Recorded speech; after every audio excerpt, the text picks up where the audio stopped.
बिस्मिल्लाहिर्रहमानिर्रहीम। अस्सलाम वालेकुम students, welcome to 502 model college for girls. कैसे हैं आप सब लोग? आई होप आप सब बिल्कुल ठीक होंगे और खैरियत से होंगे। अपने ऑनलाइन क्लासेस रेगुलरली अटेंड कर रहे होंगे और जितना भी आपको काम साथ साथ मिल रहा है उसको बहुत ध्यान से कर रहे होंगे। अपनी असेसमेंट्स आपने साथ साथ सॉल्व करनी है और साथ साथ सबमिट करवानी है ताकि मुझे आइडिया हो कि आप रिवीजन फेज़ में आप कितना लर्न कर रहे हैं और आपको कितना आ रहा है। आप लोग के जो प्रीवियस 4 लेक्चर्स हुए थे उसमें हम लोगों ने चैप्टर नंबर 1 हमने रिवाइज़ किया था और उसके साथ ही हम लोगों ने उसकी सेल्फ असेसमेंट्स जो हैं, जो मैंने आपको असेसमेंट्स दी थी वो आप लोगों ने सॉल्व की। तो अब हम चैप्टर नंबर 2 की तरफ मूव करते हैं। So let us start our lecture with chapter number 2, that is about the structure of atoms. So we begin with the 5th lecture of our online chemistry class. So in chapter number 2 structure of atoms, जैसे कि आप पहले इसको एक मरतबा याद कर भी चुके हैं, आई होप कि आपको इसमें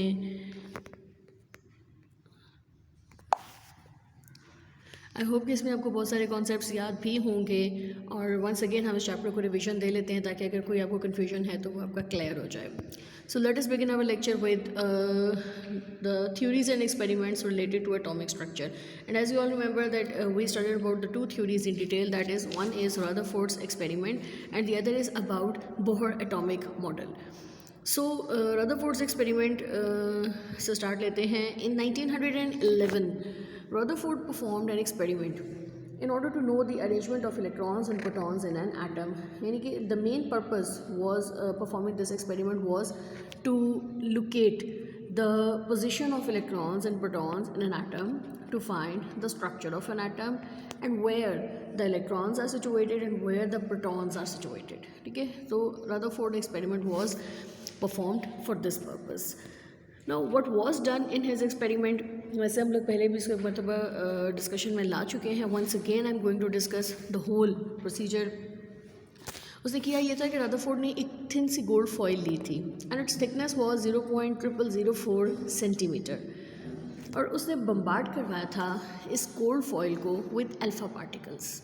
अब उसने जो अल्फ़ा पार्टिकल्स लिए थे that were obtained from the disintegration of polonium. Polonium एक हाई एटॉमिक नंबर का एक हमारे पास एलिमेंट, उसकी डिसइंटीग्रेशन से जो उसके ब्रेक करने से जो पार्टिकल्स रिलीज़ होते हैं दे वर अल्फ़ा पार्टिकल्स। ठीक है, वो अल्फ़ा पार्टिकल्स बाई नेचर क्या हैं? They are helium nuclei. ठीक है, हीलियम आपको पता है एलिमेंट पीरियड नंबर 8 में होता है, सॉरी ग्रुप नंबर 8 में होता है with atomic number 2 and mass number 4। ठीक है, तो जो हीलियम न्यूक्लियाई हैं that are doubly positively charge, यानी कि ऐसे हीलियम न्यूक्लियाई जिनमें से उनके 2 जो इलेक्ट्रॉन्स उनके पास हैं वो भी अगर निकल जाएं तो उनके पास कोई इलेक्ट्रॉन नहीं रहेगा, they only have 2 protons now. तो ऐसे न्यूक्लियाई जो हैं, इसलिए हमने उसको न्यूक्लियाई का नाम दिया कि अब उसमें जब इलेक्ट्रॉन नहीं है तो कोई शेल नहीं है तो हम कहेंगे कि उसमें सिर्फ न्यूक्लियस अब बचा हुआ है। ठीक है, शेल्स हैं भी तो अगर तो they are not having any electron, तो इसका मतलब है there is only a nucleus.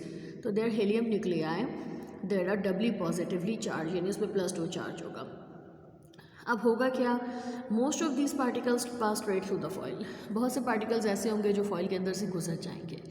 Only few were slightly deflected, कुछ ऐसे होंगे जो टकराएंगे और वापस की तरफ आ जाएंगे और बहुत से ऐसे होंगे जो कि दाएं बाएं मुड़ जाएंगे, कुछ ऐसे होंगे जो स्ट्रेट अवे वापस मुड़ेंगे। यानी बहुत सारी ऑब्जर्वेशन उसे देखी। अल्फा पार्टिकल ने गोल्ड फॉइल को स्ट्राइक किया, बहुत से पार्टिकल्स हैं जो फॉइल में से गुजर गए, बहुत से ऐसे हैं जो वापस की तरफ मुड़े और बहुत से ऐसे हैं जो दाएं बाएं को फैल गए। Rutherford performed a series of experiment, उसने बहुत सारे एक्सपेरिमेंट्स किए और उसको हर मरतबा इसी तरह के रिजल्ट्स मिले। This was all about the procedure the experiment perform by Rutherford. अब मैं इसको एक मरतबा आप सामने आपके स्लाइड आपको नजर आ रही होगी रदरफोर्ड्स एक्सपेरिमेंट की। मैं इसको एक मरतबा आपके लिए रीडिंग दे रही हूँ, ध्यान से सुनिएगा और समझिएगा। Rutherford's atomic model. In 1911, Rutherford performed an experiment in order to know the arrangement of electrons and protons in an atom. Rutherford's experiment. Rutherford bombarded a very thin gold foil about 0.0004 centimeter thickness with alpha particles. ये जो A particles लिखे हुए हैं, this is alpha particles. He used alpha particles obtained from the disintegration of polonium. Alpha particles are helium nuclei that are doubly positively charged. Most of these particles passed straight through the foil. Only few particles were slightly deflected. but 1 in 1 million was deflected through an angle greater than 90 degree from the straight path. Rutherford performed a series of experiments using thin foils of the other elements. He observed similar results from these experiments. अब obviously जब उसने experiment perform किया तो some conclusions were drawn by Rutherford. Rutherford draw the following conclusions. Number 1, since majority of the alpha particles pass through the foil undeflected, most of the space occupied by the atom must be empty. बहुत से particles ऐसे होंगे जो कि slide gold foil के अंदर से गुजर जाएंगे, ठीक है. तो इसका मतलब है कि गुजरने के लिए उनको कोई खाली रास्ता मिला है. So most of the space occupied by an atom is empty. Number 2, the deflection of a few alpha particle through an angle greater than 90 shows that these are deflected by electrostatic repulsion between the positively charged alpha particles and the positively charged part of the atom. Electrostatic repulsion क्या होती है? Electrostatic means between charges, ठीक है. अब क्या होगा कि जो अल्फा पार्टिकल्स हैं बहुत से ऐसे होंगे जो 90 से ग्रेटर एंगल पे डिफ्लेक्ट होंगे, ठीक है. इसका मतलब है कि जो पॉजिटिवली चार्ज पार्टिकल्स आए हैं उनको आगे से कोई पॉजिटिवली चार्ज मीडियम मिला है जिससे टकरा के वो वापस को लौटे हैं, ठीक है. Number 3, massive alpha particles are not deflected by electrons. बहुत से ऐसे अल्फा पार्टिकल्स होंगे जिनको जो इलेक्ट्रॉन्स हैं चूँकि अब इनके अपोजिट चार्जेस हैं तो वो अपनी तरफ अट्रैक्ट कर लेंगे, तो वहाँ पर आपको डिफ्लेक्शन नहीं नज़र आएगी, ठीक है. ये तो थे वो 3 कंक्लूजन जो रदरफोर्ड ने यहाँ से ऑब्टेन किए. अब ऑब्वियसली उन कंक्लूजन्स की बेस पे उसने मॉडल ऑफ एन एटम भी प्रपोज किया. Rutherford proposed a planetary model. Planetary model similar to solar system, जिस तरह से हम कहते हैं कि sun in the centre and the planets are all revolving around the nucleus sun, ठीक है. बिल्कुल इसी तरह से उसने एक प्लेनेटरी मॉडल दिया और उसने कहा कि जो न्यूक्लियस है वो सेंटर में होगा और जो इलेक्ट्रॉन्स हैं वो उसके गिर्द शेल्स में रिवॉल्व कर रहे होंगे. अब जो इलेक्ट्रॉन्स रिवॉल्व कर रहे होंगे they are having negative charge, ठीक है. और ये आपको पहले से पता है कि हमारे पास एक स्पेसिफिक नंबर ऑफ शेल होता है. जैसे अगर सपोज़ हमारे पास फर्स्ट शेल है तो हम उसको के शेल का नाम देते हैं. हमारे पास अगर सेकंड शेल है तो हम उसको एल शेल का नाम देते हैं. If we have a third shell तो हम उसको एम शेल का नाम देते हैं. अगर हमारे पास फोर्थ शेल है तो हम उसको एन शेल का नाम देते हैं, ठीक है. तो न्यूक्लियस के गिर्द जो शेल्स होते हैं हर शेल को हम एक डिफरेंट नाम देते हैं. के शेल है तो उसमें मैक्सिमम 2 इलेक्ट्रॉन्स अकोमोडेट हो सकते हैं. एल शेल है तो उसमें मैक्सिमम 8 इलेक्ट्रॉन्स अकोमोडेट हो सकते हैं. एम शेल है तो उसमें मैक्सिमम 18 इलेक्ट्रॉन्स अकोमोडेट हो सकते हैं. और एन शेल में मैक्सिमम 32 इलेक्ट्रॉन्स अकोमोडेट हो सकते हैं. और ये जो शेल्स हैं इनमें जो नंबर ऑफ़ इलेक्ट्रॉन्स हैं it is calculated by the formula 2n² where n is the number of shell. आपको याद हो तो ये प्रैक्टिस हम लोगों ने बोर्ड पे की भी थी क्लास के अंदर, ठीक है. वंस अगेन भी आप लोग n की डिफरेंट वैल्यूज़ पुट करके ये फाइंड कर सकते हैं कि किस शेल में मैक्सिमम कितने इलेक्ट्रॉन्स आ सकते हैं. अच्छा, ये तो बात हो गई कि जो इलेक्ट्रॉन्स न्यूक्लियस के गिर्द फैले हुए हैं और वो रिवॉल्व कर रहे हैं, ठीक है. फिर न्यूक्लियस है, हम कहते हैं कि ओवरऑल जो न्यूक्लियस है वो पॉजिटिव है. क्यों? क्योंकि न्यूक्लियस के अंदर 2 सब एटॉमिक पार्टिकल्स हैं, protons and neutrons. Neutrons are neutral, they carry no charge, and protons are positively charged, ठीक है. तो प्रोटॉन्स जो कि पॉजिटिवली चार्ज्ड है इसलिए न्यूक्लियस तो पॉजिटिव है, और जो इलेक्ट्रॉन्स इवॉल्व कर रहे हैं वो नेगेटिवली चार्ज्ड है. लेकिन आपको जैसे पता है हमने पहले भी इस बारे में बात की हुई है कि number of proton is always equal to the number of electrons. तो ये दोनों एक दूसरे को कैंसिल आउट कर देते हैं, और जब ये दोनों एक दूसरे को कैंसिल आउट कर देते हैं तो हम कहते हैं कि atom as a whole is neutral, ठीक है. एटम पे एज अ होल कोई चार्ज नहीं होता क्योंकि उसके अंदर जो प्रोटॉन्स हैं which are carrying positive charge they are equal to the number of electron which are carrying negative charge. जब नेगेटिव पॉजिटिव बैलेंस हो जाएगा तो एटम तो ओवरऑल न्यूट्रल हो जाएगा क्योंकि उसमें तो फिर न्यूट्रॉन्स ही बचेंगे जो ऊपर नीचे होंगे. तो इसलिए atom as a whole is neutral. Back to the topic, हम वहीं पर जो बात कर रहे थे, an atom is a neutral particle. इसका मतलब है यहाँ पर आपको अब इस स्टेटमेंट का मतलब बिल्कुल क्लियर समझ आ जाना चाहिए. The mass of an atom is concentrated in a very small, dense, positively charged region. यानी कि एटम का जो सारा मास होता है वो कहाँ मौजूद होता है? Central positively charge region. क्योंकि देखें सेंटर एक पॉजिटिव रीजन है जहाँ पर न्यूट्रॉन्स भी मौजूद हैं और प्रोटॉन्स भी मौजूद हैं, and there all present in the nucleus. लेकिन जो उसके शेल्स हैं न्यूक्लियस के गिर्द, वहाँ पर इलेक्ट्रॉन जो है वो गैप से रिवॉल्व कर रहे हैं, ठीक है। उनके आपस में दरमियान में भी गैप्स हैं, और फिर एक शेल में 2 इलेक्ट्रॉन्स हैं, अगले में 8 हैं, उससे आगे 18 है। तो नंबर ऑफ़ इलेक्ट्रॉन्स जो है वो वेरी कर रहे हैं शेल्स के अंदर। तो जो मेन मास है एटम का, जो वज़न है एटम का, वो सेंटर में है, ठीक है। तो the mass of an atom is concentrated in very small dense positively charged region. He named this region as nucleus. A positively charged region is present at the center of the atom, and the electrons are revolving around the nucleus in circles. Positive region दरमियान में है और electron उसके गिर्द circles में revolve कर रहे हैं। These circles are called orbits. इन सर्कल्स को हम नाम देते हैं ऑर्बिट्स का। नाउ द फाइनल कंक्लूजन या फाइनल हम एक नोट देते हैं। The centripetal force due to revolution of electron forces the balances the electrostatic force of attraction between the nucleus and the electrons. Centripetal force and electrostatic force, ये क्या है? Centripetal force है girls, जब भी कोई body किसी circle में move करती है तो उसे सर्कल में मूव कराने के लिए उस पर एक फोर्स होती है जो उसको अपनी तरफ खींच के रखती है। That force is called centripetal force, the force of attraction compelling the body to move in a circle.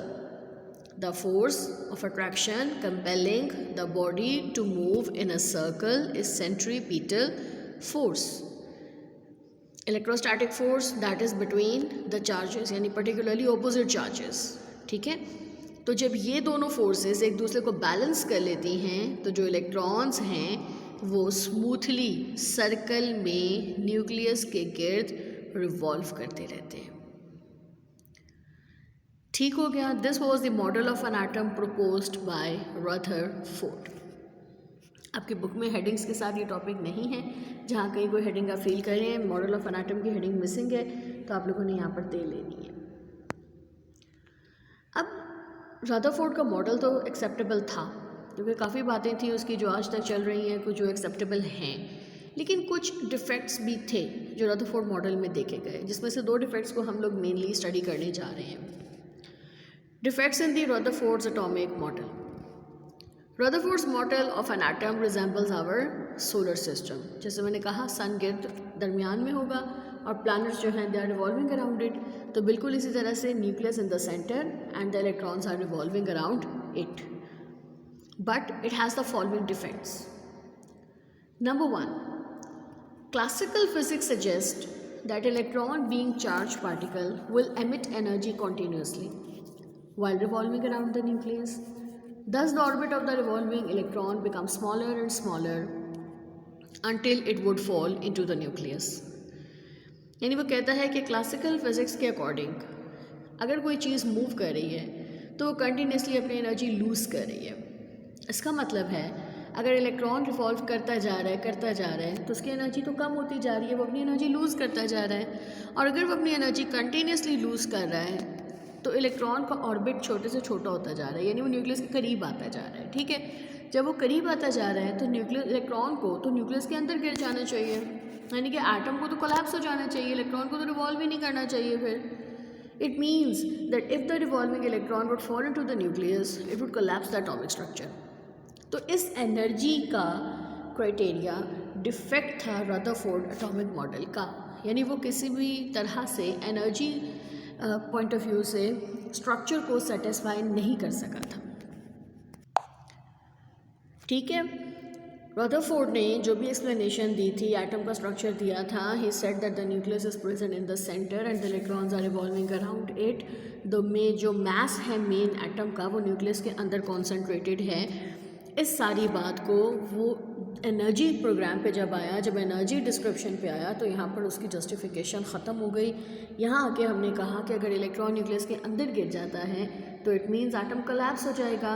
तो इलेक्ट्रॉन अगर कंटिन्यूसली अपनी एनर्जी लूज़ नहीं कर रहा तो इट मीन्स एनर्जी इलेक्ट्रॉन को कहीं से मिल रही है, तो वो कहाँ से मिल रही है या उसके पास एनर्जी कहाँ से आ रही है, या वो अपनी एनर्जी लूज़ नहीं कर रहा है तो वो मूव कैसे कर रहा है, what so ever That was the failure of the Rutherford to explain. Number 2, if revolving electron emits energy continuously, it should form a continuous spectrum for an atom, but a line spectrum is obtained. Spectrum हमारे पास दो तरह के होते हैं, एक होता है continuous spectrum, एक होता है लाइन स्पेक्ट्रम। कॉन्टीन्यूस स्पेक्ट्रम जैसा कि नाम शो कर रहा है, जैसे हम लोग एक वेव को ड्रॉ करते हैं कॉन्टीन्यूस फॉर्म में, तो हम कहते हैं कि उसके जो डिफरेंट बैंड्स हैं उनके दरमियान में कोई गैप नहीं है, ठीक है। वो तमाम बैंड्स एक के बाद दूसरा तीसरा चौथा कंटिन्यूस वे में है। लेकिन लाइन स्पेक्ट्रम से मुराद ये है कि डिफरेंट जो बैंड्स हैं स्पेक्ट्रा के, they are separated from one another by some gap. इसका मतलब है कि एनर्जी एक टाइम पे एमिट हुई, फिर रुक गई, फिर एमिट हुई, फिर रुक गई। कॉन्टीन्यूस स्पेक्ट्रम का मतलब है एनर्जी निकलती रही तो निकलती ही रही।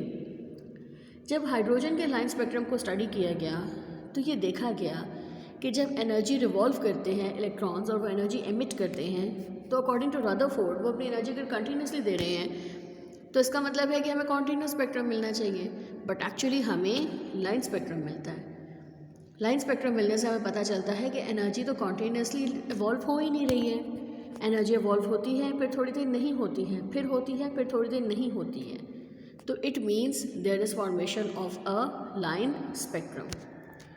अब ये तो थे इसके दो अदर डिफेक्ट्स। यहाँ पर आकर हमारा ये टॉपिक रदरफोर्ड का तो एंड होता है, लेकिन इसमें ऑब्वियसली चूँकि डिफेक्ट्स थे, इन डिफेक्ट्स को करेक्ट किया गया किससे? बोहर से। Bohr formulated new explanation and a new theory to remove the defects from Rutherford's atomic model. ठीक है, रदरफोर्ड मॉडल की आपकी 4 हेडिंग्स बनती हैं: Rutherford's atomic model, Rutherford's experiment, conclusions, model of an atom and defects of the Rutherford. Defects या drawbacks आप दोनों कह सकते हैं, failures, defects and drawbacks of Rutherford atomic model. साथ में आपकी बुक में डायग्राम है that you have to draw. ठीक है, अब रदरफोर्ड की डायग्राम भी आपके सामने मैं शेयर कर रही हूँ, आप लोग देख लें इसको, जिस तरह से आपकी बुक में बनी हुई है उसी तरह से है। ठीक है, ये भी आपको ड्रॉ करनी है। उसके बाद हम आगे आ जाते हैं बोहर एटॉमिक मॉडल की तरफ। रदरफोर्ड एटॉमिक मॉडल के एक्सेप्ट होने के साथ साथ इसमें सर्टेन डिस्क्रिपेंसीज थी जिनको कवर किया बोहर एटॉमिक मॉडल ने। ठीक है, that is also very important topic, ये भी लॉन्ग क्वेश्चन के तौर पे आता है। 1913 में नील बोहर ने model of an atom propose किया था, यानी कि 2 years right after Rutherford's work. ठीक है, and it explained the observe line spectrum of the hydrogen atom. ठीक है, हाइड्रोजन एटम जो हमको पता है हाइड्रोजन में एक इलेक्ट्रॉन्स होता है, बड़ा सिंपल सा उसका स्ट्रक्चर है, इसकी सिंपल जस्टिफिकेशन है। उसने हाइड्रोजन एटम को लेके एक्सप्लेनेशंस दी थी। ठीक है, उसकी एक्सप्लेनेशंस बहुत एक्सेप्टेबल थी क्योंकि उन्होंने रदरफोर्ड के डिफेक्ट्स को भी कवर किया था।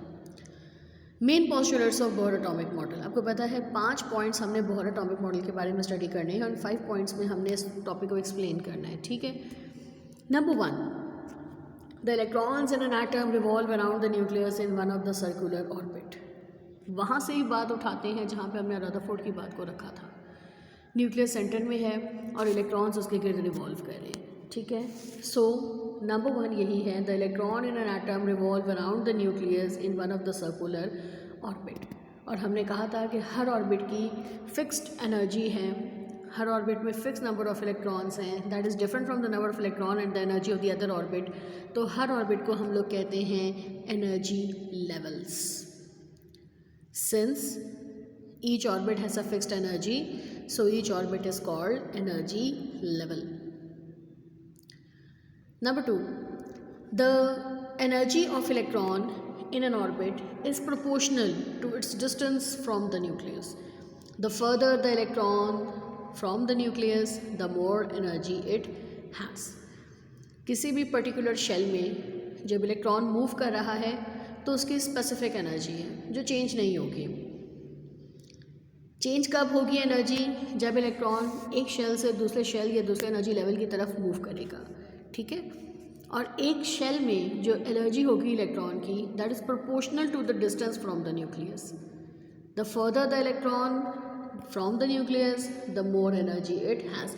जितना इलेक्ट्रॉन न्यूक्लियस से दूर होगा इतनी ज़्यादा उसके पास एनर्जी होगी। कहने से मुराद ये है कि इतना ही ज़्यादा इलेक्ट्रॉन अनस्टेबल होगा क्योंकि अब वो न्यूक्लियस की फोर्स ऑफ अट्रैक्शन से दूर निकल जाएगा, तो इतना ही वो अनस्टेबल होगा, इतना ही उस इलेक्ट्रॉन को रिमूव करना आसान हो जाएगा। ठीक है, और जितना न्यूक्लियस के करीब होगा उतनी ही उसकी एनर्जी कम होगी, उतना ही ज़्यादा वो स्टेबल होगा। The energy of electron is proportional to the distance from the nucleus. The further the electron from the nucleus, the more energy it has. Next postulate. The electron revolve only in those orbits for which the angular momentum of an electron is integral multiple of h over 2 pi, where h is the Planck's constant. Its value is 6.626 into 10 to power minus 34 joules second. यानी कि electron उस specific orbit में move करेगा जहाँ पर उसकी जो angular momentum होगी, एंगुलर मोमेंटम लीनियर मोमेंटम आप लोगों ने फिजिक्स में पढ़ी, P is equal to M V, where M is mass and V is velocity, ठीक है। फिर हम लाते हैं एक चीज़ एंगुलर मोमेंटम, यानी जब कोई बॉडी स्ट्रेट लाइन में मूव करती है तो उसकी मोमेंटम होती है linear momentum, product of its mass and velocity.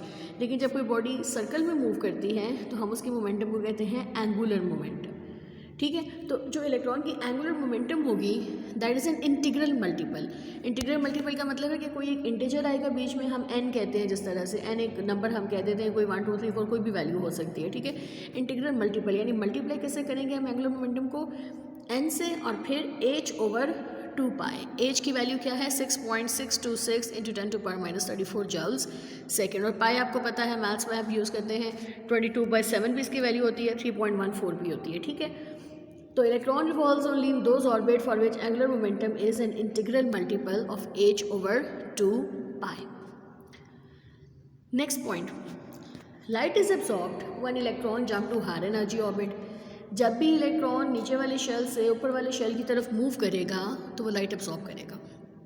Light is absorbed when electron jump to higher energy orbit and emitted when electron fall into lower energy orbit. जब electron वापस आएगा लोअर एनर्जी लेवल में तो वही energy वो release करेगा। Light is absorbed यानी energy is absorbed when electron jump to higher energy orbit and energy is emitted when electron fall back to lower energy orbit. Electrons present in particular orbit does not radiate energy. यहाँ से अब हमें वो line spectrum वाली बात समझ आती है कि हमें एनर्जी नज़र आती थी, फिर रुकती थी, फिर आती थी, फिर रुकती थी, बिकॉज एक टाइम इलेक्ट्रॉन अगर एनर्जी एब्जॉर्ब करता था तो दूसरा टाइम एमिट करता था, फिर एब्जॉर्ब करता था, फिर एमिट करता था। Last point, the energy of the light emitted is exactly equal to the difference between the energies of the orbits. यानी जो डिफरेंस होगा दो शेल्स के दरमियान एनर्जी का, that is equal to the energies of the two orbits, two shells, यानी delta E is equal to E2 minus E1, where delta E is the difference of energy between any two orbits with energies E2 and E1।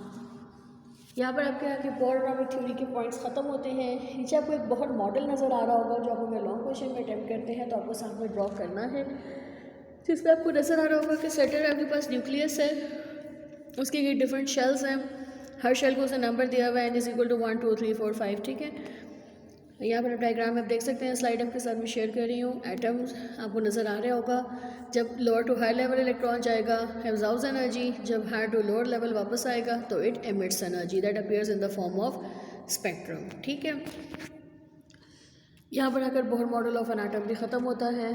Self assessment exercise आपको book में 2.1 नज़र आ रही होगी, जिसमें question आपसे किया गया कि draw Bohr model for the following atom indicating the location for electron, protons and neutrons. यानी कि आपको एटम्स के बोहर मॉडल्स जो हैं वो ड्रॉ करने हैं और फिर आपको उसमें बताना है कि उसमें इलेक्ट्रॉन, प्रोटॉन और न्यूट्रॉन जो हैं ये कहाँ पे मौजूद हैं। फर्स्ट केस है आपके पास कार्बन का। कार्बन आपको पता है atomic number 6 and mass number 12, ठीक है। एटॉमिक नंबर 6 का मतलब है कि it has 6 protons and number of proton is always equal to number of electron, तो इसमें 6 ही इलेक्ट्रॉन्स हैं। और मास नंबर आपको पता है अगर 12 है तो हमें नंबर ऑफ़ न्यूट्रॉन फाइंड करने के लिए mass number minus atomic number, यानी कि 12 माइनस 6, तो योर आंसर विल बी 6। अब अगर आप इसकी डायग्राम ड्रॉ करते हैं, न्यूक्लियस के अंदर आपने प्रोटॉन लिख देने हैं 6, न्यूट्रॉन लिख देने हैं 6, और 6 जो इलेक्ट्रॉन्स हैं वो आपको ड्रॉ करने हैं। ड्रॉ इस तरह से करने होंगे, first shell can accommodate maximum 2 electron and second shell can accommodate maximum 8 electron, लेकिन मिनिमम जितने भी हैं 8 से कम वो हम सेकेंड शेल में डाल देते हैं। तो यहाँ पर हमारे पास टोटल 6 इलेक्ट्रॉन थे तो अभी 2 हमने फर्स्ट शेल में डाले तो पीछे 4 बच गए, तो ये जो 4 बच गए हैं ये आ जाएंगे आपके सेकंड शेल में। इसी तरह से क्लोरीन है, atomic number 17, mass number 35, number of electrons 17 है, नंबर ऑफ प्रोटॉन्स 17 है।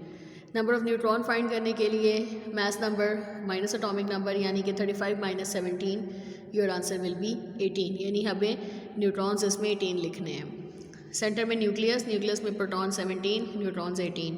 अब 17 इलेक्ट्रॉन्स को अपने अरेंज करना है। ऑब्वियसली 2 इलेक्ट्रॉन तो फर्स्ट शेल में आ जाएंगे। अब जब 17 में से 2 निकाला, पीछे 15 है, 15 में से 8 इलेक्ट्रॉन्स सेकंड शेल में आएंगे, 1 2 3 4 5 6 7 8, ठीक है। अब जब 8 आपने इधर डाल दिए तो पीछे हमारे पास 7 इलेक्ट्रॉन्स बच गए। अब थर्ड शेल की तरफ जाते हैं। थर्ड में वैसे तो 18 आते हैं, लेकिन चूँकि हमारे पास 7 बचे हुए हैं तो 7 इलेक्ट्रॉन्स जो हैं वो हम लोग थर्ड शेल में डाल देंगे। This is known as the Bohr model of an atom, यानी arrangement according to Bohr model. So girls, आज के लेक्चर में हम लोगों ने पढ़ा Rutherford's atomic model, Bohr atomic theory and how to draw the Bohr model for an atom, ठीक है। अच्छे से याद करना है, अच्छे से प्रिपरेशन करनी है। बहुत से लोगों को ये याद भी बहुत अच्छी तरह से होगा। जहाँ कहीं भी आपको कन्फ्यूजन है, उम्मीद है आज आपका क्लियर हो गया होगा। नेक्स्ट लेक्चर के लिए अपना बहुत ख्याल रखिएगा। टेक केयर, अल्लाह हाफिज़।